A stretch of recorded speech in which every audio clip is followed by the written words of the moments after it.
So next topic है हमारा स्थूल निकायों के मध्य ऊर्जा वितरण। ये भी इंपॉर्टेंट है। Distribution of energy between macroscopic system, और ये एग्जाम में सीधा डायरेक्टली इसी से आएगा कि explain the distribution of energy between macroscopic system, या स्थूल निकायों के मध्य ऊर्जा वितरण को समझाइए। तो जो डेरिवेशन अभी अपन कर रहे हैं ना, आपको वही करना है। सॉरी, इसके स्कैनिंग के अंदर मेरा थंब आ गया। एनीवेज, चलिए समझते हैं। किन्हीं दो निकायों के बीच में एनर्जी का डिस्ट्रीब्यूशन समझने के लिए सबसे पहले हम दो निकाय मानते हैं, ए और ए प्राइम। और ये ए और ए प्राइम वही है जो प्रीवियस लेक्चर में माना था, और इनके एनर्जी है ई और ई प्राइम। ठीक है। सुविधा की दृष्टि से, हालांकि मुझे तो इसमें कोई सुविधा नहीं लगी, बट सुविधा की दृष्टि से ए की जो एनर्जी है ई, उसको हम डिवाइड कर देते हैं छोटे छोटे अल्पांश में, डेल्टा ई मैग्नीट्यूड के अंतरालों में विभाजित करते हैं। डेल्टा ई का परिमाण इतना होना चाहिए कि इस अंतराल में बहुत सारे ऊर्जा स्तर या फिर सूक्ष्म अवस्थाएं आ जाए। क्वांटम यांत्रिकी के अनुसार ऊर्जा अंतरालों और ऊर्जा स्तरों को विभक्त माना गया है। समझा देती हूँ। ये कहना चाह रहा है कि जो सपोज ए जो है उसकी एनर्जी है ई, है ना। अब ये एनर्जी को मान लीजिए, ये एनर्जी है 10 जूल। तो ये कहना चाह रहा है कि 10 जूल को छोटे छोटे मैग्नीट्यूड में, छोटे छोटे एनर्जी लेवल में डिवाइड कर लो। तो सपोज आपके पास 10 जूल है, तो हम क्या करते हैं, 2-2 जूल के इंटरवल बना लेते हैं। तो कितने बनेंगे हमारे पास एनर्जी के लेवल, मतलब कितने हो गए, 5 लेवल हो गए, 1 2 3 4 5। ठीक है। तो इस 2 जूल, मतलब यहाँ पे 2 जूल हो गया, यहाँ पे 4 जूल हो गया, फिर 6 जूल आ जाएगा, फिर 8 जूल आ जाएगा, फिर 10 जूल आ जाएगा। ये इंटरवल बन गए। अब 2 जूल से 4 जूल के बीच का जो इंटरवल है वो डेल्टा ई है। अब ये कहना चाह रहा है कि डेल्टा ई का इंटरवल इतना रखना है कि इसके बीच में बहुत सारे एनर्जी लेवल आ जाएं। तो आ जाएगा, कौन कौन सा आ जाएगा, 2.1 आ जाएगा, 2.2 आ जाएगा, 2.3 आ जाएगा, 2.4 आ जाएगा। ठीक है।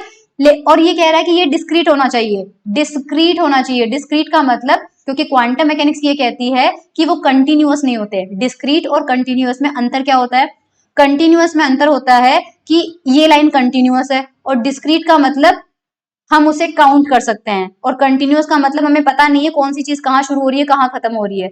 तो 2.1 वाली एनर्जी अलाउड है और 2.2 वाली एनर्जी अलाउड है, और इन दोनों के बीच में कोई एनर्जी लेवल नहीं होना चाहिए। मतलब 2.1 के साथ में 2.123 का कोई एनर्जी लेवल नहीं होना चाहिए। 2.1 के बाद सीधा क्या आना चाहिए, 2.2 आना चाहिए। अगर इसके बीच में कोई नंबर आ भी रहा है तो वो एनर्जी लेवल हम काउंट नहीं करेंगे। ये इसका मतलब है समझाने का। आई होप समझ में आ गया। नहीं भी आ रहा है तो इस लाइन को याद रख लेना। तो डेल्टा ई का परिमाण इतना होना चाहिए कि इस अंतराल में बहुत सारे ऊर्जा स्तर आ जाएंगे। ठीक है, क्योंकि क्वांटम यांत्रिकी बोलती है कि ऊर्जा अंतरालों को विभक्त मतलब डिस्क्रीट माना गया है।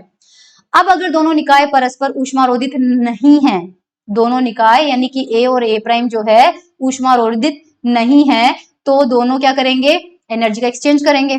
ठीक है। और एनर्जी का एक्सचेंज करेंगे और इनके बाह्य प्राचल नियत है, तो इनके बीच में केवल ऊष्मा का विनिमय हो सकता है। ये मैंने प्रीवियस लेक्चर में बता ही दिया था कि बाह्य प्राचल को अगर नियत रख लोगे तो W का कंसेप्ट खत्म हो जाएगा। केवल क्या इन्वॉल्व होगी, हीट इन्वॉल्व हो सकती है, तो केवल ऊष्मा का विनिमय हो सकता है।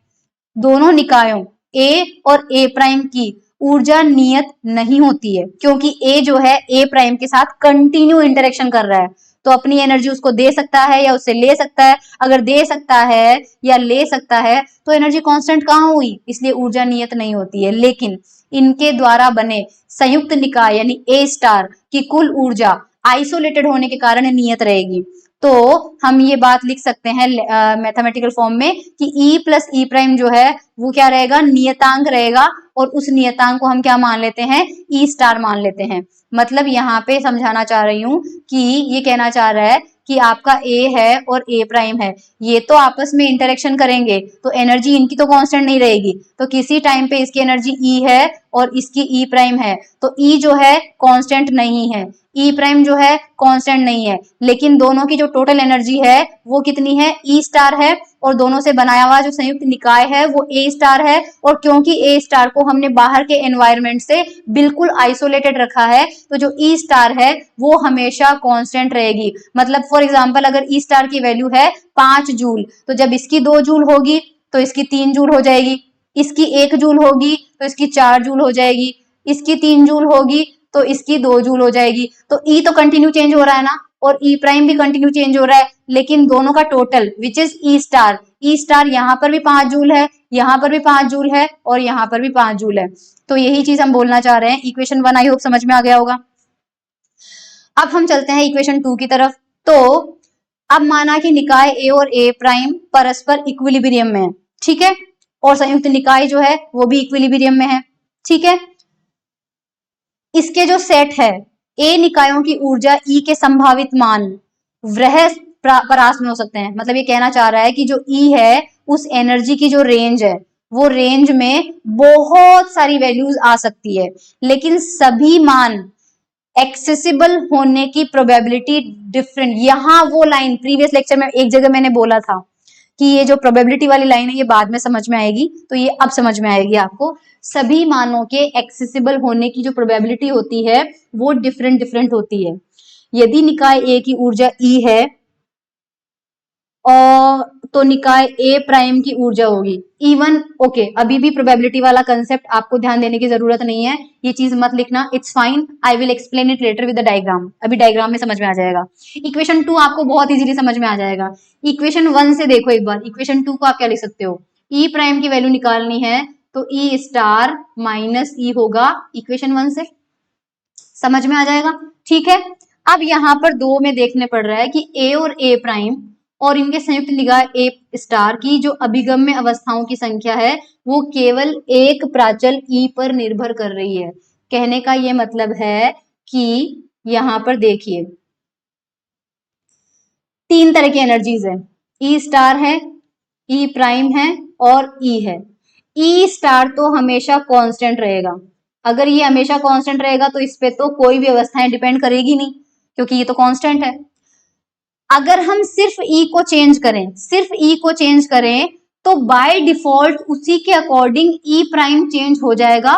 हमें ई प्राइम पे ध्यान देने की जरूरत नहीं है, क्योंकि ई प्राइम की वैल्यू क्या आ रही है, ई स्टार माइनस ई। तो जो ई प्राइम है वो किस पे डिपेंड कर रहा है, ई स्टार पे, जो कि कांस्टेंट है, वो तो चेंज नहीं हो रहा है। तो इनडायरेक्टली ई प्राइम किस पे डिपेंड कर रहा है, ई पे।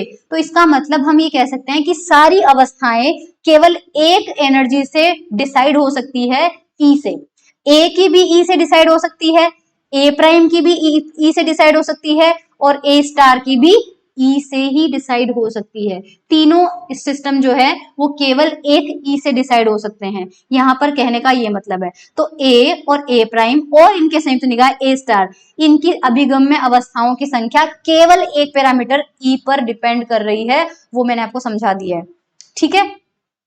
माना जब निकाय ए की ऊर्जा ई और ई प्लस डेल्टा ई के बीच में है, जब निकाय ए की ऊर्जा, माना यहाँ पर ई एनर्जी लेवल है और ये ऊपर है ई प्लस डेल्टा ई, और इसके बीच में बहुत सारे लेवल हैं, करेक्ट।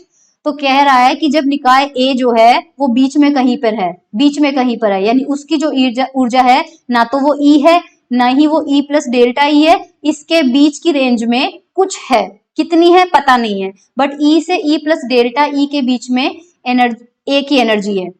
तो ए स्टार के लिए उस वक्त माना ए स्टार के लिए अभिगम्य अवस्थाओं की संख्या को हम रिप्रेजेंट किससे कर रहे हैं, ओमेगा स्टार, और ब्रैकेट में लिख रहे हैं ई। ब्रैकेट में ई क्यों लिखा, क्योंकि अभी थोड़ी देर पहले हमने बोला था कि चाहे ए निकाय हो, चाहे ए प्राइम हो, चाहे ए स्टार हो, तीनों की अवस्थाओं का निर्धारण केवल एक वेरिएबल पर डिपेंड करेगा, ई पर। इसलिए ओमेगा जो है वो तो रिप्रेजेंट कर रहा है अभिगम्य अवस्थाओं की संख्या को, स्टार रिप्रेजेंट कर रहा है ए स्टार की अभिगम्य अवस्थाएं हैं, और ब्रैकेट में ई रिप्रेजेंट कर रहा है कि इनका निर्धारण केवल ई से हो रहा है।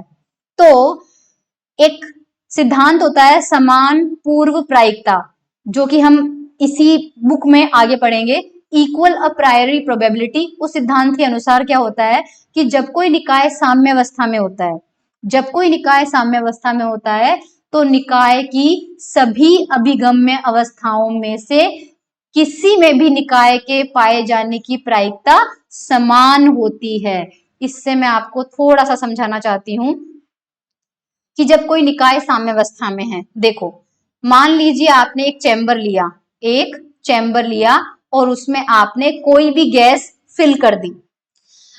अब जब तक आप बाहर से कोई फोर्स लगा इक्वली आपने मान लीजिए हाँ इस चैम्बर में यहां से आपने गैस को ट्रांसफर किया, तो क्या ऐसा होगा क्या कि अपने आप अपनी मर्जी से गैस के सारे पार्टिकल इस कोने में रह जाएंगे और इस कोने में कोई गैस का पार्टिकल नहीं जाएगा? नहीं। साम्यावस्था क्या होती है, इक्विलिब्रियम क्या होता है, जब किसी सिस्टम पे बाहर से कोई फोर्स ना लगाया जाए, और जब हम कोई फोर्स नहीं लगाएंगे इस गैस को आजाद छोड़ देंगे कि तुम्हें इस कमरे में जैसे रहना है वैसे रह जाओ, तो एक बार हम जब इसमें गैस को रिलीज करेंगे उसके बाद हम 1-2 घंटे देंगे, गैस को आराम से फैल जाने देंगे। अब आप बताइए जब गैस आराम से फैल जाएगी उस वक्त अगर मैं अपना छोटा सा आयतन अल्पांश, छोटा सा वॉल्यूम एलिमेंट यहां पे लूं, चाहे यहां पे लूं, चाहे यहां पे लूं, चाहे यहां पे लूं, क्या इसमें कणों की संख्या और इसमें कणों की संख्या और इसमें कणों की संख्या और इसमें कणों की संख्या अलग अलग होगी? नहीं होगी, क्योंकि इसका जो घनत्व है, डेंसिटी है, वो पूरे कमरे में बराबर होगा। हम इस वक्त जिस कमरे में बैठे हैं या आप जहां पर बैठे हो उसमें मान लीजिए ऑक्सीजन है, और ऑक्सीजन ऐसा तो है नहीं कि जहां आप हो वहां बहुत सारी ऑक्सीजन इकट्ठा होके आ गई, नहीं, वो रूम में इक्वली फैली हुई है, क्योंकि साम्यावस्था कहते ही इसी को है कि जब बाहर से कोई फोर्स नहीं लग रहा हो तो सिस्टम के जो पार्टिकल है वो अपने हिसाब से जिसको जहां जाना है वो चले जाएंगे और सबसे ज्यादा कंफर्टेबल स्टेट में होते हैं वो। तो यहाँ पर क्या होगा कि इसमें जितनी अवस्थाएं आएगी उतनी ही अवस्थाएं इसमें आएगी, उतनी ही अवस्थाएं इसमें आएगी और उतनी ही अवस्थाएं इसमें आएगी। तो समान पूर्व प्रायिकता का सिद्धांत ये कहता है कि जब कोई निकाय साम्यावस्था में होता है तो सभी अभिगम्य अवस्थाओं की प्रायिकता समान होती है। निकाय की सभी अभिगम्य अवस्थाओं में निकाय के पाए जाने की प्रायिकता समान होती है, ये आपको ध्यान रखना है, ठीक है। तो अगर इस परिकल्पना को हम सही माने तो निकाय ए की ऊर्जा E और E प्लस डेल्टा E के बीच में होने के लिए ए स्टार की जो प्रायिकता है, ए स्टार की प्रायिकता को हमने देखो क्या लिखा है, PE लिखा है। उसे E क्यों लिखा है वो आपको समझ में आ गया, क्योंकि सब कुछ E से डिसाइड हो रहा है। संयुक्त निकाय के अभिगम्य सूक्ष्म अवस्थाओं की संख्या ओमेगा स्टार के प्रोपोर्शनल होती है। अब यहाँ पर इसने क्या किया है, यहाँ पर देखो अभिगम्य अवस्थाओं की संख्या तो है ओमेगा स्टार और प्रायिकता है P। ये कह रहा है कि प्रायिकता P जो है वो अभिगम्य अवस्थाओं के समानुपाती होगी। इसका मतलब समझाती हूं मैं आपको, इसका मतलब समझाती हूं मैं आपको। पाए जाने की प्रायिकता समान होना अवस्थाओं के, क्योंकि ओके इसी से समझाती हूं मैं। देखो ये जो समान पूर्व प्रायिकता है, इसी सिद्धांत क्या कह रहा है कि निकाय हमारा साम्यावस्था में है तो निकाय के पाए जाने की प्रायिकता, यहां पर देखना निकाय की, एक मिनट, इसी सिद्धांत के अंदर आपके इस एक्सप्रेशन का एक्सप्लेनेशन छुपा हुआ है। निकाय के पाए जाने की प्रायिकता P, सपोज इसे रिप्रेजेंट कर रहे हैं P से, और वो सभी अभिगम्य अवस्थाओं में समान है। तो अगर कहीं पर अभिगम्य अवस्थाओं की संख्या बढ़ेगी, देखो क्योंकि ये बोल रहा है कि प्रायिकता तो सारी अभिगम्य अवस्थाओं में समान है, सारी अवस्थाओं में प्रायिकता अगर समान है तो जैसे जैसे अभिगम्य अवस्थाएं बढ़ेगी वैसे वैसे प्रायिकता भी तो बढ़ेगी। इस लाइन का मतलब यही तो है कि अगर प्रायिकता सारी अवस्थाओं में समान है तो अवस्थाओं की संख्या बढ़ाने से उनमें पाए जाने की प्रायिकता बढ़ जाएगी। तो P जो है वो प्रोपोर्शनल किसके हो जाएगा, ओमेगा। तो यहाँ पर इक्वेशन नंबर 3 को देखिए, P जो है वो ओमेगा स्टार के प्रोपोर्शनल था। प्रोपोर्शनलिटी साइन को हटाने के लिए एक कांस्टेंट हमने लगाया और उस कांस्टेंट को हम C कह रहे हैं। तो C एक अनुक्रमानुपाती नियतांक है, क्योंकि ये नियतांक है इसलिए ये E पर निर्भर नहीं करेगा, ठीक है। लेकिन इस C की जो वैल्यू होती है, अब जो प्रोबेबिलिटी आप लोगों ने पढ़ी होगी, प्रोबेबिलिटी का कंसेप्ट 11-12 में मैथ्स में आपने पढ़ा होगा कि जो प्रायिकता होती है वो ताश के पत्तों में भी अपन कैसे निकालते हैं। जैसे अपन बोलते हैं कि ताश के, या फिर मान लीजिए डाइस है, डाइस में हमारे पास एक फेस पे एक होता है, दूसरे फेस पे दो होता है, तीसरे फेस पे तीन होता है, चौथे फेस पे चार होते हैं, पांचवे फेस पे पांच होते हैं और छठे फेस पे छह होते हैं। तो हमारे पास डाइस में 6 तक का होता है। हमने कोई डाइस उछाला तो हमें कहते हैं कि डाइस में 2 डॉट आने की प्रायिकता कितनी है। तो 2 डॉट आने की प्रायिकता को हम कितना लिखते हैं, मतलब जितने बार अपन उसको फेंकेंगे उतना, मतलब 2 बार आने की चांसेस कितनी है, 1/6 ही तो है, राइट। यहां पर हमने 1/6 क्यों लिखा, क्योंकि टोटल थ्रो में 1 आ सकता था, 2 आ सकता था, 3 आ सकता था, 4 आ सकता था, 5 आ सकता था, 6 आ सकता था। तो टोटल चांसेस कितने थे, टोटल अवस्थाएं कितनी है, 6। हमें जो चाहिए वो अवस्था कितनी थी, हमें 2 डॉट लाने थे, 2 डॉट लाने थे, वो एक बार ही आ सकता है, करेक्ट। तो प्रोबेबिलिटी का कंसेप्ट अगर आपने मैथमेटिक्स में पढ़ा होता तो प्रोबेबिलिटी का कंसेप्ट 1/6 होता है, यानी 1 वो होता है जो हमें चाहिए और यहां जो होता है वो टोटल होता है। तो अगर हमें प्रोबेबिलिटी को हमने लिखा है C ओमेगा स्टार E, तो ओमेगा स्टार तो वो अभिगम्य अवस्थाएं हैं जो हमें चाहिए, करेक्ट। तो इससे कंपेयर करो यहाँ पे, तो 1 जो है वो तो ओमेगा स्टार को रिप्रेजेंट कर रहा है, यानी C की वैल्यू क्या होनी चाहिए, C की वैल्यू होनी चाहिए 1 upon summation omega. Summation omega का मतलब जितनी अभिगम्य अवस्थाएं संभावित है, सारी अभिगम्य अवस्थाओं का टोटल, क्योंकि जब आपने 1/6 लिखा तो 6 रिप्रेजेंट कर रहा है टोटल अवस्थाओं को और 1 रिप्रेजेंट कर रहा है जो हमारी रिक्वायर्ड अवस्था है उसको। तो 1 की जगह तो हमने लिख दिया ओमेगा और 6 की जगह हमने लिख दिया समेशन ओमेगा। तो इसलिए C की जो वैल्यू है वो कितनी हो जाएगी, 1 अपॉन समेशन ओमेगा। अब मैं आपको यहां पर बता देती हूँ, ये देखिए जो C होता है वो संयुक्त निकाय की, ओके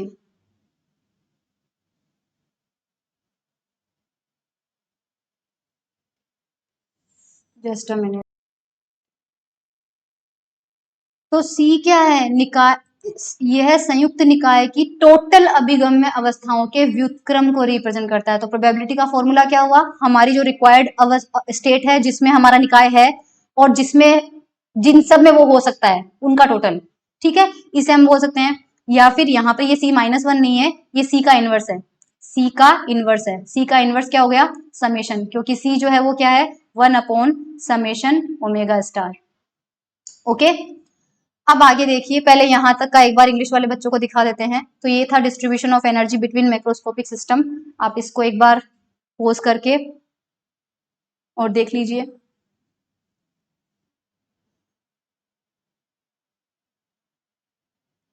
ये भी हमने पढ़ लिया है।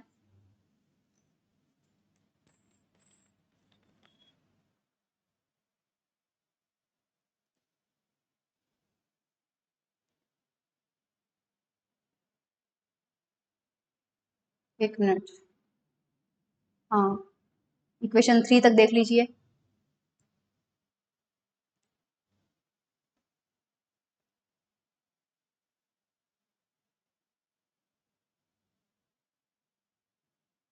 और ये देख लीजिए, ये थोड़ा सा आपको समझ में मुश्किल से आएगा। मैथमेटिकल एक्सप्रेशन आप हिंदी वाला ही ले लीजिए,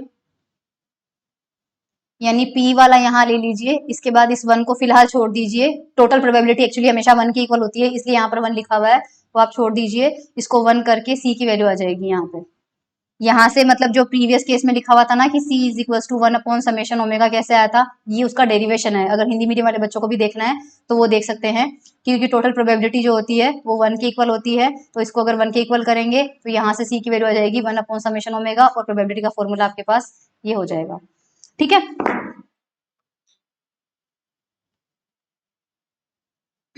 अब हमारे पास आगे चलते हैं, और ये वाली चीज जो है इक्वेशन 4, ये मैंने हिंदी मीडियम वाले बच्चों को भी नहीं बताई है, ओके। सो आई होप ये C का फॉर्मूला 1 अपॉन समेशन कैसे आया, ये अभी इंग्लिश मीडियम वाली बुक में अपन ने देख लिया था कि क्योंकि टोटल प्रोबेबिलिटी जो होती है वो 1 होती है, तो यहाँ से इसको यहाँ से देखिए यहाँ पे summation p is equals to c summation omega star is equals to 1। तो यहाँ से सी की वैल्यू निकालेंगे तो समेशन नीचे चला जाएगा, 1 अपॉन समेशन ओमेगा स्टार आ जाएगा। सी की वैल्यू वापस पुट कर देंगे इस इक्वेशन 1 में, तो हमारे पास ये इक्वेशन मिल जाएगा। अब देखिए ए के लिए अभिगम्य अवस्थाओं की संख्या मान लीजिए ओमेगा है और ए प्राइम के लिए ओमेगा प्राइम ई प्राइम है मान लीजिए, ठीक है। तो प्रायिकता के सिद्धांत के अनुसार ओमेगा स्टार यानी कंबाइंड सिस्टम की प्रोबेबिलिटी कितनी होगी। तो यहाँ आपको मैं इतना बताना चाहती हूँ कि आपने प्रोबेबिलिटी में पढ़ा होगा कि अगर किसी एक घटना के होने की प्रोबेबिलिटी P1 है और दूसरी घटना के होने की प्रोबेबिलिटी P2 है, तो दोनों घटनाओं के साथ में घटित होने की प्रोबेबिलिटी कितनी होती है, P1 मल्टीप्लाई बाय P2। ये प्रोबेबिलिटी का कंसेप्ट होता है। तो अगर एक अभिगम्य अवस्थाओं की हमारे पास ए की जो अभिगम्य अवस्थाएं हैं वो ओमेगा है और जो दूसरे की है वो ओमेगा प्राइम है, तो जो कंबाइंड सिस्टम है ए स्टार है, अगर उसकी क्योंकि प्रोबेबिलिटी जो है वो डायरेक्टली ओमेगा के प्रोपोर्शनल आ रही है, इसलिए जो प्रोबेबिलिटी का कंसेप्ट है वो सारा का सारा ओमेगा पर भी लगेगा। ये बात आप ध्यान रख लीजिएगा। तो इस वजह से हम क्या लिख सकते हैं कि ओमेगा स्टार जो है वो किसके इक्वल होगा, omega multiply by omega prime. ये प्रोबेबिलिटी का कंसेप्ट है। तो ओमेगा स्टार जो होगा वो किसके इक्वल होगा, ओमेगा ई और ओमेगा प्राइम ई प्राइम। अब यहाँ पर एक एग्जाम्पल दिया हुआ है, ठीक है। इस एग्जाम्पल को समझने की बजाय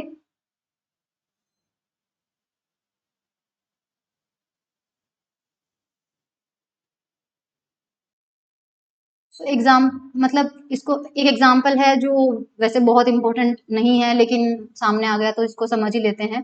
सपोज हमें दो ग्राफ दिए गए हैं, ठीक है, इनका ये रेंडमली दिए गए हैं कि मान लीजिए जो ओमेगा है ई के साथ उसका ग्राफ ये बन रहा है, ठीक है। यहाँ पर एनर्जी की जो वैल्यू है ये किसी भी आर्बिट्रेरी यूनिट में ले लीजिए, आप जूल में ले लीजिए, चाहे कुछ भी ले लीजिए, और ओमेगा की जो वैल्यूज है वो आपको दी गई है कि ओमेगा मतलब जब एनर्जी 4 जूल है, मान लीजिए 4 है, तब ओमेगा की वैल्यू 3 है, ये ए निकाय के लिए, और ये रैंडमली है, ये रैंडम है, ठीक है। 5 जब एनर्जी है इसकी तो ये 7 है, 6 जूल एनर्जी है तो ये 12 है ओमेगा, और 7 जूल एनर्जी है तो 20 है, 8 जूल है तो मान लीजिए अभिगम्य अवस्थाओं की संख्या 30 है।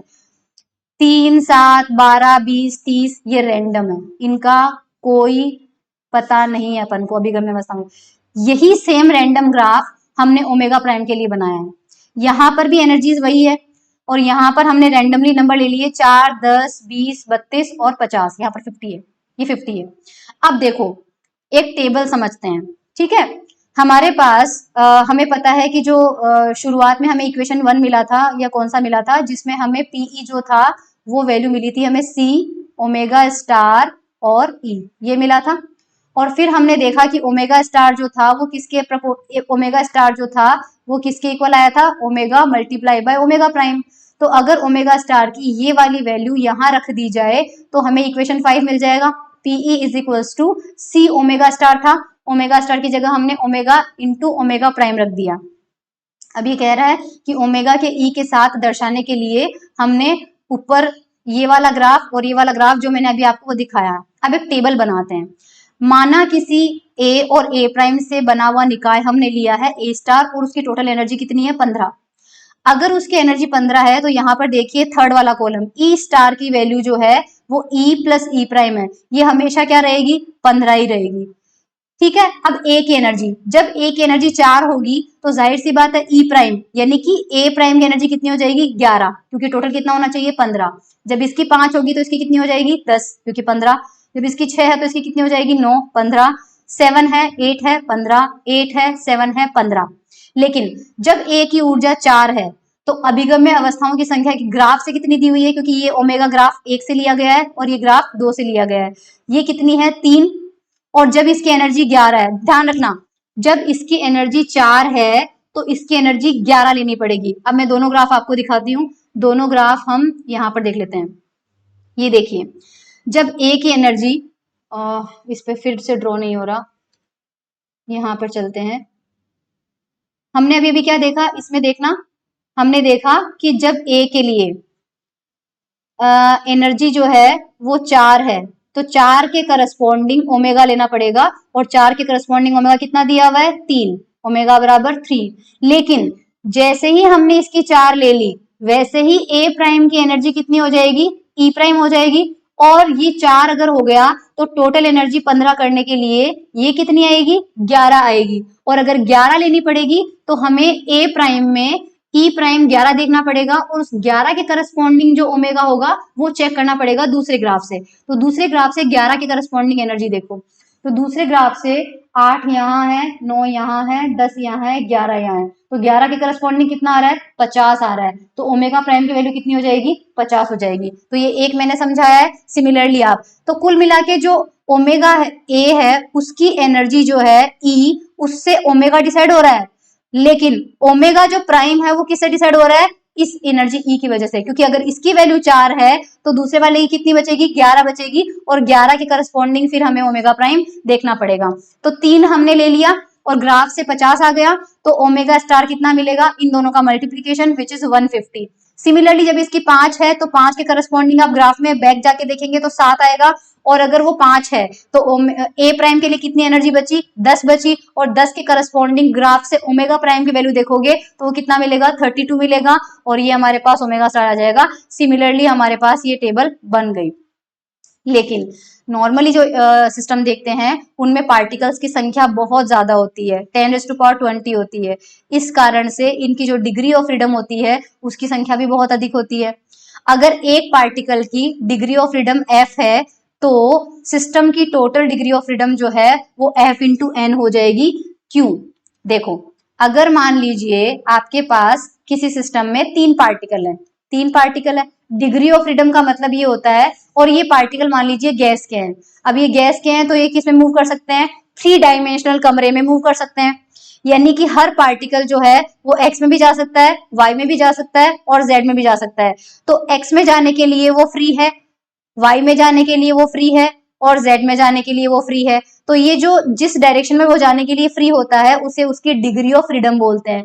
तो एक पार्टिकल के पास में डिग्री ऑफ फ्रीडम कितने हो गए, 3 हो गए। तो ये 3 किसकी संख्या है, f, यानी कि अगर ईच पार्टिकल, हर पार्टिकल की डिग्री ऑफ फ्रीडम कितनी दे रखी है, f, और अगर आपके पास ऐसे n पार्टिकल है, फॉर एग्जाम्पल 3 पार्टिकल है, तो x1 y1 z1 पहले पार्टिकल के लिए, x2 y2 z2 दूसरे पार्टिकल के लिए, x3 y3 z3 तीसरे पार्टिकल के लिए, तो कितने डिग्री ऑफ फ्रीडम हो जाएंगे, 9 हो जाएंगे, 9 हो जाएंगे। इसका मतलब ये है कि 3 पार्टिकल, यानी कि अगर एक पार्टिकल के लिए डिग्री ऑफ फ्रीडम 3 है तो 3 पार्टिकल के लिए कितने हो जाएंगे, 3 into 3 which is equal to 9।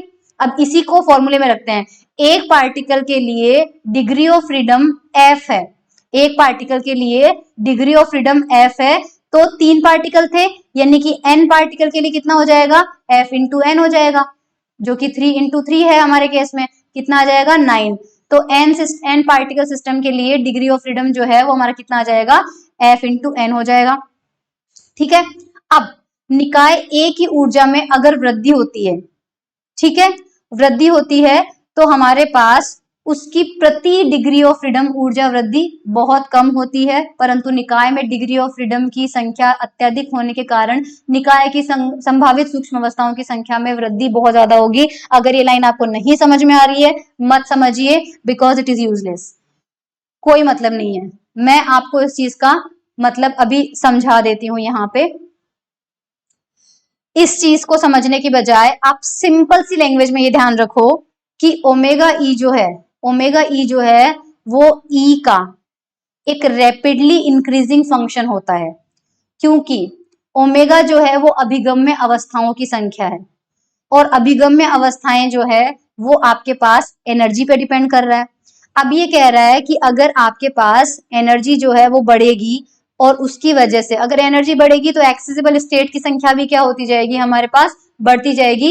Example बता देती हूँ आपको कि जैसे मान लीजिए 1s की एनर्जी कम है, ठीक है, 2s की एनर्जी उससे ज्यादा है, और फिर 2p की उससे ज्यादा है, तो इसमें हमारे पास एक ही एनर्जी लेवल होता है, इसमें एक ही एनर्जी लेवल होता है, इसमें 3 एनर्जी लेवल होते हैं, आगे जाके डी होता है, डी में 5 एनर्जी लेवल होते हैं, एफ में और भी ज्यादा होते हैं। तो जैसे जैसे एनर्जी बढ़ रही है, एक्सेसिबल स्टेट यानी एनर्जी लेवल जो एक्सेसिबल हैं वो भी तो बढ़ रहे हैं। तो ओमेगा जो है वो ई का एक रैपिडली इंक्रीजिंग फंक्शन होता है। अब क्योंकि एनर्जी टोटल जो सिस्टम की है वो कांस्टेंट है, तो जब ई में वृद्धि होगी अगर एनर्जी E जो है वो बढ़ेगा तो E प्राइम जो है वो घटेगा आपके पास, तो एनर्जी E प्राइम जो है वो घटेगा, और अगर वो घटेगा तो उसकी वजह से यहाँ पर हमारे पास अगर ओमेगा इंक्रीजिंग फंक्शन है तो बाय डिफॉल्ट देखो, अगर E बढ़ने से ओमेगा बढ़ रहा है तो E घटने से ओमेगा घटेगा भी सही, ठीक है। तो यहाँ पर एक चीज समझना आप, यहाँ पर एक चीज समझना कि E बढ़ रहा है उससे ओमेगा E बढ़ेगा, किसके लिए, A के लिए बात हो रही है, पर अगर E बढ़ेगा तो E प्राइम जो है वो घटेगा, और क्योंकि हमने देख लिया कि ओमेगा तो E के प्रोपोर्शनल होता है तो ओमेगा प्राइम जो है वो E प्राइम के प्रोपोर्शनल होगा, और अगर E प्राइम घटेगा तो ओमेगा प्राइम जो है वो डिक्रीजिंग फंक्शन होगा। तो ये ध्यान रखना है कि जब ओमेगा इंक्रीजिंग फंक्शन होगा उसी वक्त ओमेगा प्राइम आपका क्या होगा, डिक्रीजिंग फंक्शन होगा। यही लाइन यहाँ पर लिखी हुई है कि जब ओमेगा इंक्रीजिंग फंक्शन होता है तो उस स्थिति में omega prime rapidly decreasing function होता है। ये समझ में आ जाएगा आपको, ठीक है। अब क्योंकि ए स्टार की ऊर्जा ए की ऊर्जा ई होने के लिए ए स्टार की प्रायिकता जो पी है वो इक्वेशन नंबर 5 को बैक करके देखना, पी जो है वो इन दोनों का गुणनफल होता है, क्योंकि पी क्या आया था हमारे पास, C omega into omega star omega prime, ये हमारे पास इक्वेशन 5 में मिला था। तो एक फंक्शन ओमेगा रैपिडली इंक्रीज हो रहा है और उसके साथ में मल्टीप्लीकेशन में जो फंक्शन है वो रैपिडली डिक्रीज हो रहा है, और हमारा जो प्रोबेबिलिटी है वो दोनों का मल्टीप्लीकेशन है। तो ऐसे ग्राफ को जब प्लॉट करते हैं तो वो प्लॉट कैसा आएगा, अगर देखिए कोई ग्राफ दो फंक्शन का मल्टीप्लीकेशन है जिसमें से एक फंक्शन भयंकर इंक्रीज हो रहा है और उसी के पैरेलल उसी वक्त दूसरा फंक्शन भयंकर डिक्रीज हो रहा है, तो ऐसा फंक्शन ऐसे फंक्शन को प्लॉट करते हैं तो क्योंकि एक फंक्शन इंक्रीज हो रहा है तो जब पहला फंक्शन डोमिनेट करेगा तो ग्राफ उसके अकॉर्डिंग बन जाएगा, पर एक लिमिट के बाद में दूसरा फंक्शन डोमिनेट करेगा तो वो डिक्रीजिंग भी होगा। तो जो प्रोबेबिलिटी का ग्राफ होगा वो इंक्रीजिंग भी होगा और डिक्रीजिंग भी होगा, क्योंकि प्रोबेबिलिटी इन दोनों का मल्टीप्लीकेशन है। तो इंक्रीज होते होते हमें एक मैक्सिमा मिलेगा और उसके बाद हमारा फंक्शन डिक्रीज होने लग जाएगा। इस वजह से जब प्रोबेबिलिटी का ग्राफ प्लॉट किया जाता है तो वो ग्राफ कुछ ऐसा आता है। ये देख लीजिए, प्रोबेबिलिटी का ग्राफ जो है वो पहले इंक्रीज हो रहा है, एक मैक्सिमा पे पहुंच रहा है और फिर आपके पास डिक्रीज हो रहा है, और यहाँ पर इसके बीच की जो विड्थ है वो विड्थ हमारे पास क्या कहलाती है, ये देख लेते हैं। इस वक्र की चौड़ाई जो है वो एक्चुअल में जो एनर्जी होती है ई बार उसकी तुलना में बहुत कम होती है, ये कहना चाह रहा है, क्योंकि ये रैपिडली इंक्रीजिंग और रैपिडली डिक्रीजिंग है तो ग्राफ की चौड़ाई ज्यादा नहीं होती है बल्कि ग्राफ की चौड़ाई बहुत ही कम होती है। जैसे डेल्टा फंक्शन होता है ना, वैसे तो एनर्जी के कंपैरिजन में उसकी जो चौड़ाई होती है वो बहुत कम होती है। चलिए, ये तो रहा ग्राफ की बात। अब आ जाते हैं अपन मैथ्स पे, ठीक है। तो यहाँ पर पीई को स्टडी करने के लिए हम उसका लॉग लेते हैं, क्योंकि जब भी मल्टीप्लीकेशन होता है तो लॉग में बहुत आसानी हो जाती है, क्योंकि मल्टीप्लीकेशन एडिशन में कन्वर्ट हो जाता है। तो प्रोबेबिलिटी अगर लेते हैं तो हमें इक्वेशन नंबर 5 से पीई की वैल्यू मिली थी सी omega E omega prime E prime, दोनों साइड में लॉग ले लो तो इधर तो आ जाएगा ln पीई, और इधर तीन फंक्शन मल्टीप्लीकेशन में है, लॉग में तीनों एडिशन में कन्वर्ट हो जाएंगे, तो ln सी ln ओमेगा ई और ln omega prime E prime, ये इक्वेशन नंबर 6 आ जाएगा।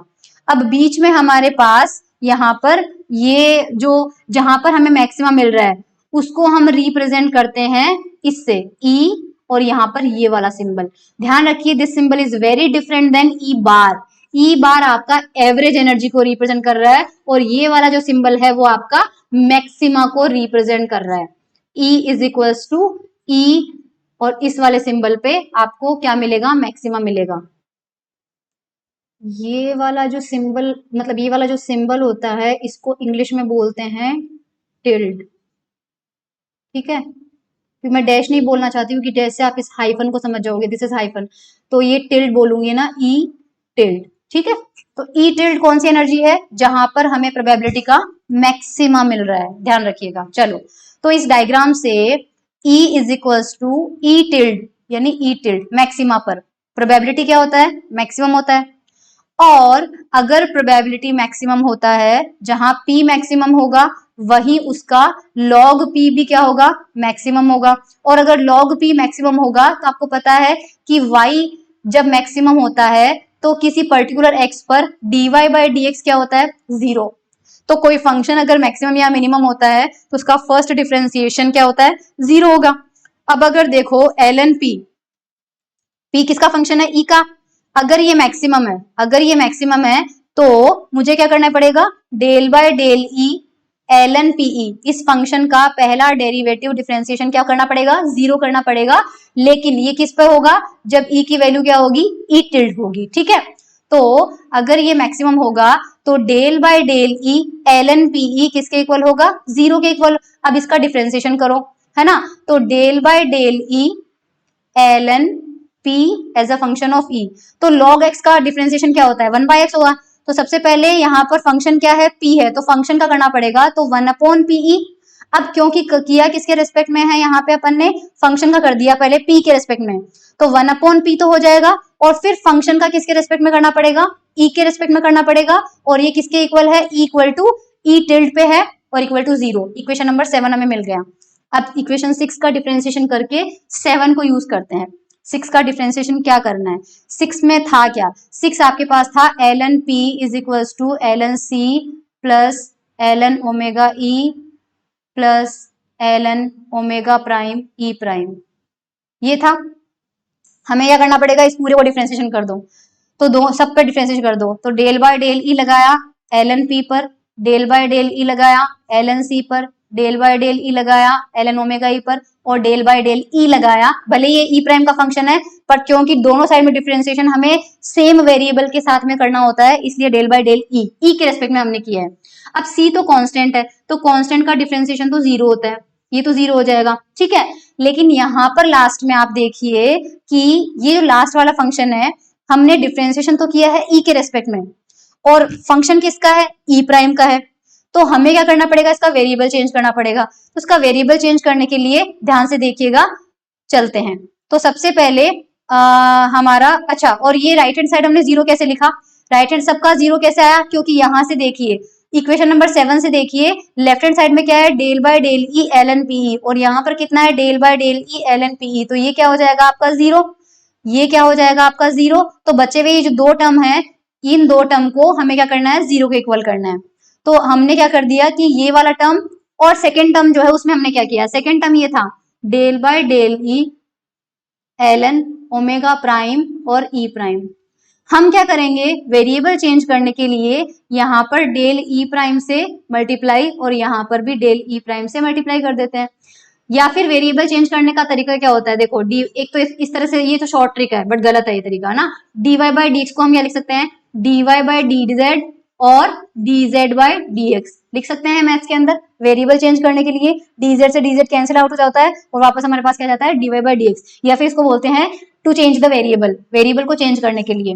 तो अगर मुझे इसका वेरिएबल ई प्राइम के लिए लाना है तो देखो यहाँ से क्या मिलेगा, यहाँ से मैं क्या लिख सकती हूँ इसको, del by del E prime, मैं ई की जगह ई प्राइम कर दिया, फंक्शन जो है एज इट इज छोड़ दिया, और अब क्योंकि मैंने ई प्राइम किया है तो मुझे वापस ई प्राइम का ई के रेस्पेक्ट में करना पड़ेगा। यहाँ मैंने वही चीज की है जो dy बाय dx के साथ की है।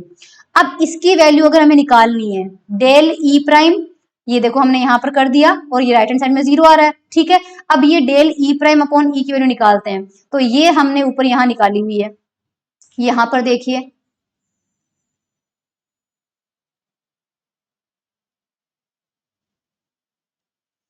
Del E prime upon del ई प्राइम की वैल्यू क्या थी, e star minus e star क्या है, कांस्टेंट है, तो कांस्टेंट का डिफरेंशिएशन क्या होता है, 0, और ये है माइनस का ई, और कर किसके रेस्पेक्ट में रहे हैं, ई के रेस्पेक्ट में, तो ई के रेस्पेक्ट में माइनस ई का डिफरेंशिएशन कितना हो जाएगा, -1 हो जाएगा। तो यहाँ पे हमारे पास इसकी वैल्यू कितनी आ जाएगी, -1, और जैसे ही इसकी वैल्यू -1 करके 0 करेंगे तो ये बीच का जो प्लस साइन है वो माइनस में कन्वर्ट हो जाएगा, और ये वाला पार्ट जो है वो राइट हैंड साइड में भेज देंगे, तो लेफ्ट हैंड साइड में हमारे पास ये वाला पार्ट रह जाएगा, और राइट हैंड साइड में हमारे पास del by del E prime ln omega prime E prime रह जाएगा, करेक्ट। इस पूरे एक्सप्रेशन को सपोज बीटा से रिप्रेजेंट करते हैं और इस पूरे एक्सप्रेशन को बीटा प्राइम से रिप्रेजेंट करते हैं, तो हमारे पास क्या हो जाएगा, यहाँ पे ये आ जाएगा beta is equals to beta prime, ये हमारे पास क्या आ जाएगा, beta is equals to beta prime. अब आप सोच रहे होंगे कि इसको फंक्शन ई का क्यों लिखा, क्योंकि यहाँ पे जो ई प्राइम अपन ने लिखा है ये ई प्राइम जो है वो किसका फंक्शन है, ई का ही है। तो हमें तो यहाँ पे फंक्शन को रिप्रेजेंट किया है। तो अगर मान लीजिए बीटा ई प्राइम का फंक्शन है और ई प्राइम ई का फंक्शन है, बीटा प्राइम ई प्राइम का फंक्शन है और ई प्राइम ई का है, तो बीटा प्राइम भी इनडायरेक्टली किसका फंक्शन हो गया, ई का फंक्शन ही हो गया, करेक्ट। तो हमारे पास यहाँ पर बीटा ई जो है वो बीटा प्राइम के बराबर हो जाएगा। बीटा ई हमने ये रिप्रेजेंट किया है और बीटा प्राइम हमने इक्वेशन 11 में रिप्रेजेंट किया है, ठीक है। सो ये हमें बीटा का पता चल गया। और अब हमें ये वाला ग्राफ इज नॉट इम्पोर्टेंट, ये हमें नहीं करना है, ठीक है। अब इतना पहले पोर्शन इंग्लिश वाले बच्चों को समझाते हैं। ओके, इक्वेशन 5 देख लीजिए, पोज कर दीजिए, स्क्रीनशॉट ले लीजिए, और उसके लिए आई थिंक टाइम सफिशिएंट है, तब मैं पानी पी लेती हूँ।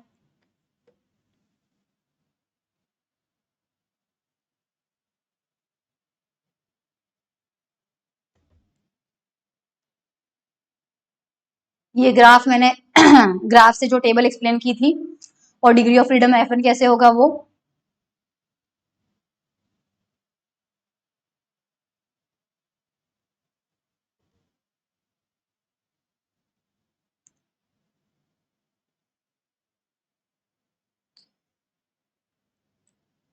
ये ग्राफ हमें मिला था।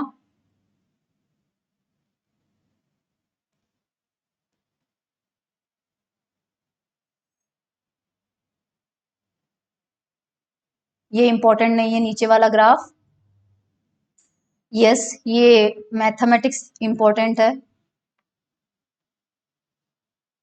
इसमें ज्यादा क्लियर स्कैन किया हुआ है।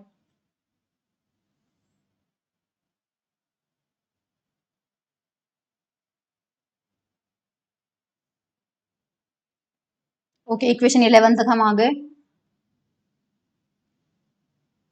जो इक्वेशन 9 है वो आपका थर्मल इंटरेक्शन में इक्विलिब्रियम की कंडीशन है। देखो यहाँ पे भी लिखा हुआ होगा, ये देखो इक्वेशन जो 9 है वो साम्यावस्था के लिए संबंध है। साम्यावस्था में आपके बीटा पैरामीटर बराबर होने चाहिए, लेकिन अब ये बीटा पैरामीटर जो है इसकी फिजिकल सिग्निफिकेंस क्या है, तो इसकी फिजिकल सिग्निफिकेंस समझने के लिए हम यहाँ पे आते हैं। आपके पास एग्जाम में आ सकता है डिफाइन द टेम्परेचर, ताप की परिभाषा दीजिए। तो इक्वेशन 10 से हम ये कह सकते हैं कि जो बीटा है उसकी जो डायमेंशन है वो ऊर्जा के इनवर्स के बराबर आएगी। क्यों आएगी, क्योंकि बीटा रखा क्या था हमने, बीटा रखा था del by del E Elon omega E.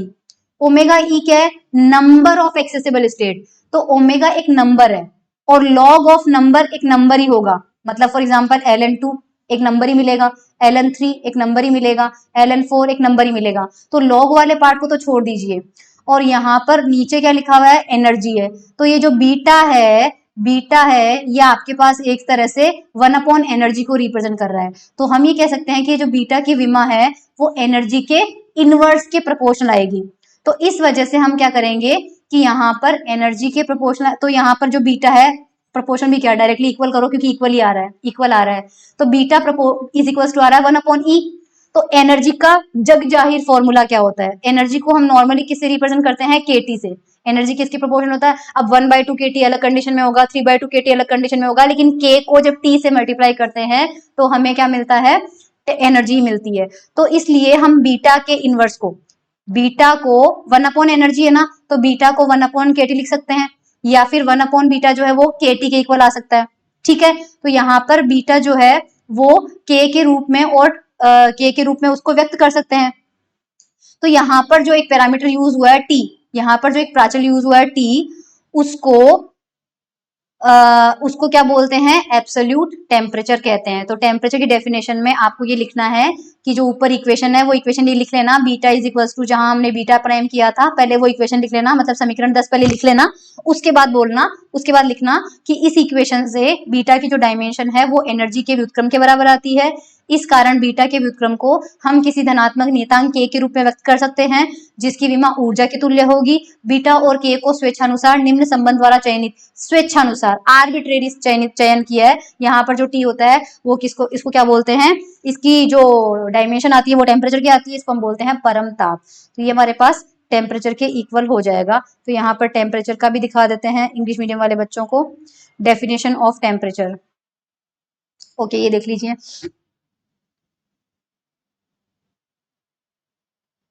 Same है जो अभी अपन ने किया था। ओके, इसके बाद आती है एंट्रोपी की डेफिनेशन, देख लीजिए। हम इक्वेशन 10 से और 12 से, मुझे 10 और 12 दोनों याद है इसलिए मैं डायरेक्टली जाऊंगी। टी को एलन ओमेगा के पदों में कैसे व्यक्त कर सकते हैं? देखो, बीटा हमारा आया था 1/kt, तो यहां से 1/t की वैल्यू निकालो, तो इस k को इससे मल्टीप्लाई करना पड़ेगा, तो ये आ जाएगा 1/t is equal to k beta. और बीटा हमारा क्या था? बीटा हमारा था del by del E Elon omega E, तो बीटा की जगह हम ये रख देंगे उसकी एक्सप्रेशन, ठीक है। ये k क्योंकि कांस्टेंट है तो ये डेल बाय डेल ई के अंदर जा सकता है, तो यहाँ पे हमारे पास आ जाता है k एलन ओमेगा। या फिर लेफ्ट हैंड साइड को एज इट इज रखो, 1/t डेल बाय नीचे वाले डेल ई को एज इट इज रखो, और इस पूरे एक्सप्रेशन को एक नए सिंबल से रिप्रेजेंट कर देंगे s से, ठीक है, s से। तो जहां s हमने क्या माना है? k Elon omega. इस s को बोलते हैं निकाय की एंट्रोपी, ठीक है। s की जो विमा होती है वो भी ऊर्जा की विमा के बराबर ही आती है, ठीक है। तो अगर हम डेफिनेशन देते हैं तो जो निकाय की एंट्रोपी होती है वो उसमें अभिगम में सूक्ष्म अवस्थाओं यानी कि ओमेगा ई के लॉग के परिमाण को नापती है। यानी कि अभिगम में अवस्थाएं अगर ओमेगा है तो इसके लॉग को मापने वाली जो राशि होती है, उसको क्वांटिटी होती है, उसको हम क्या कहते हैं? एंट्रोपी कहते हैं, ठीक है। अब यहाँ पे हमें पता है कि ओमेगा स्टार जो था वो किसके इक्वल था? वो हमारे पास था ओमेगा इंटू ओमेगा प्राइम। तो अगर दोनों साइड में सबसे पहले हम लॉग लेते हैं, ठीक है, तो यहाँ पे आ जाएगा l n omega star is equals to l n omega plus Elon omega prime. अब पूरी इक्वेशन को k से मल्टीप्लाई कर दो, तो k से मल्टीप्लाई कर दिया तो हमें ये इक्वेशन मिल जाएगी ना, यहाँ वाली, ये वाली इक्वेशन हमें मिल जाएगी, करेक्ट। अब क्योंकि k एलन ओमेगा को अपन s से रिप्रेजेंट कर रहे हैं, तो क्योंकि ये स्टार है इसलिए ये हो जाएगा s स्टार। यहाँ पर कोई भी प्राइम नहीं लगा हुआ है, ये a निकाय का है तो s, और यहाँ पे प्राइम लगा हुआ है तो ये क्या हो गया? s prime. तो यानी कि संयुक्त निकाय की जो एंट्रोपी होती है वो दोनों निकायों की एंट्रोपी के टोटल के बराबर होती है। इसका s है, इसका s प्राइम है, उसका s स्टार है, तो रिलेशन क्या मिल रहा है? s star is equal to s plus s prime हमें यहाँ पर मिल रहा है, ओके। अब अधिकतम प्रायिकता की अवस्था में क्या मिलेगा? अधिकतम प्रायिकता की अवस्था में हमने देखा था कि del by del E l n p e हमें क्या मिला था? 0 मिला था। ये थोड़ा सा बैक जाके देखना, अधिकतम प्रायिकता की अवस्था में ये हमें 0 मिला था। अगर ये हमें 0 मिला है तो हमें यहाँ पर क्या मिलेगा? Del by del E Elon omega plus, क्योंकि पी क्या था? Okay, let me explain you, मैं लिख ही देती हूँ। P जो था वो हमारा था C ओमेगा ओमेगा प्राइम, ये था। तो एलन P हमारा क्या हो जाएगा? Ln C plus Elon omega plus Elon omega prime. तो del by del E ln P is equal to del by del E ln C, ये हम पहले देख चुके हैं पर मुझे वापस वहां नहीं जाना, l n omega plus del by del E Elon omega prime. अधिकतम प्रायिकता की अवस्था में हमने देखा था कि ये टर्म 0 आ रहा है और ये कांस्टेंट होने की वजह से 0 है, तो del by del E Elon omega plus del by del E Elon omega prime equal to क्या आ जाएगा? 0। दोनों में से कॉमन क्या ले सकते हैं? Del by del e common ले लो, क्या आ जाएगा? L n omega plus Elon omega prime is equal to 0। दोनों साइड में कांस्टेंट k से मल्टीप्लाई कर दो, यहाँ पर भी k से 0 से तो मल्टीप्लाई होकर 0 हो जाएगा, इस k को अंदर लेके जा सकते हैं तो यहाँ मिल जाएगा k और यहाँ मिल जाएगा k। ये हमारा है s और ये हमारा है s प्राइम, तो s प्लस s प्राइम क्या हो जाएगा हमारा? डेल बाय डेल ई, यहाँ पर हमें मिल जाएगा s plus s prime equal to 0। तो हमें क्या मिल रहा है? k Elon omega plus k Elon omega prime is equal to s plus s prime मिल रहा है, और वो s प्राइम क्या हो जाएगा? अधिकतम हो जाएगा। क्यों अधिकतम हो जाएगा? क्योंकि देखो हमें क्या मिल रहा है? Del s star upon del e बराबर 0 आ रहा है, क्योंकि s प्लस s प्राइम क्या है? s star. और जिस फंक्शन का डिफ्रेंसिएशन, पहला डिफ्रेंसिएशन 0 होता है, वो फंक्शन क्या होगा हमारे पास? मैक्सिमम। तो s प्राइम हमारा क्या मिला है? एस स्टार मैक्सिमम मिला है। तो यहाँ पर एक चीज और होती है कि अधिकतम कुल एंट्रोपी की अवस्था, क्योंकि एस प्राइम अधिकतम मिला है, वही अधिकतम प्रायिकता की अवस्था होती है। यानी अधिकतम प्रायिकता में एंट्रोपी भी अधिकतम होती है। ये अगर आपको एग्जाम में सिद्ध करने के लिए बोला जाए तो आप ये वाला डेरिवेशन करना है। ठीक है, अब उपरोक्त प्रतिबंध तभी यथार्थ होता है जब समीकरण 9 संतुष्ट हो। यानी कि ये कह रहा है कि ये अगर वैलिड है तो तब हमारे पास साम्यावस्था है। अधिकतम प्रायिकता की अवस्था में हमने देखा था हमारा बीटा जो था वो किसके इक्वल था, बीटा प्राइम के इक्वल था। बीटा और बीटा प्राइम अगर हमारे पास इक्वल है तो इसका ये मतलब है कि 1/kt और 1/kt प्राइम इक्वल होंगे, क्योंकि k तो कांस्टेंट है, k से k कैंसिल आउट हो जाएगा तो यहाँ से t इज इक्वल टू क्या मिल जाएगा, t प्राइम बराबर मिल जाएगा। तो इस विवेचन से मतलब t equal to t prime बराबर हो जाएगा। तो इससे ये और पता चल जाएगा कि हमारे पास अधिकतम प्रायिकता या अधिकतम कुल एंट्रोपी अवस्था में इक्विलिब्रियम होता है, दोनों निकायों के ताप जो होते हैं वो बराबर होते हैं। ये चीज है, इंग्लिश में दिखा देती हूँ आपको। यहाँ तो हमने कर लिया था definition of entropy. Equation number 15 तक देख लो।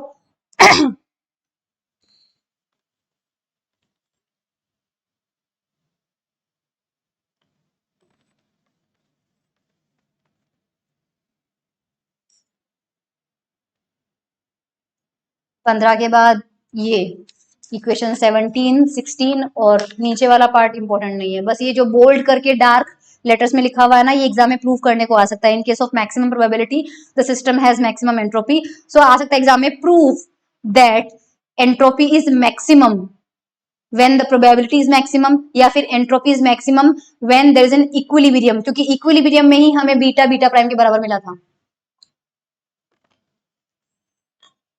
क्योंकि अधिकतम प्रायिकता की अवस्था में हमें साम्यावस्था मिली थी। Okay, next topic next lecture में करेंगे। ओके हाँ, मैंने कहा था कि मैं कुछ डेफिनेशंस जो है वो आपको लास्ट में बताऊंगी, तो कुछ डेफिनेशंस जो है वो एक बार देख लेते हैं, क्योंकि वो हिंदी मीडियम में बुक्स में तो नहीं है, बट चैप्टर के एंड में हमारे पास कुछ समरी आती है, तो एग्जाम में आप वो डेफिनेशन समझ सकते हैं।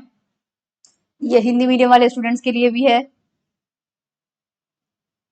अरे यार,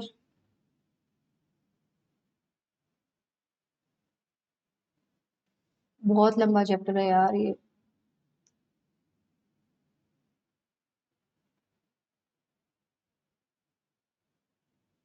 ये देखो, अगर आपके पास देखो डेफिनेशन जो आपको यहां से करनी है, मतलब वो तो मैंने डिटेल से समझाया था, पर डेफिनेशन आपको यहां से करनी है। मैक्रो स्टेट क्या होती है? The state of the system described under the conditions of external parameters such as volume, pressure, temperature, etc. is called macro state। यानी कि स्थूल, अब हिंदी वाला बता रही हूँ, स्थूल अवस्था क्या होती है? वो अवस्था जो कि बाह्य प्राचल जैसे कि आयतन, दाब, ताप, इनके प्रतिबंधों के अंतर्गत बताई जाए या डिस्क्राइब की जाए या वर्णित की जाए, उसे हम स्थूल अवस्था कहते हैं। फिर आपके पास आता है माइक्रो स्टेट, सूक्ष्म अवस्था क्या होती है? The state of micro particles which is describe by energy levels is called micro state. या डिटेल में लिखना है तो वो लिख सकते हो जो मैंने चैप्टर के स्टार्टिंग में बताया था।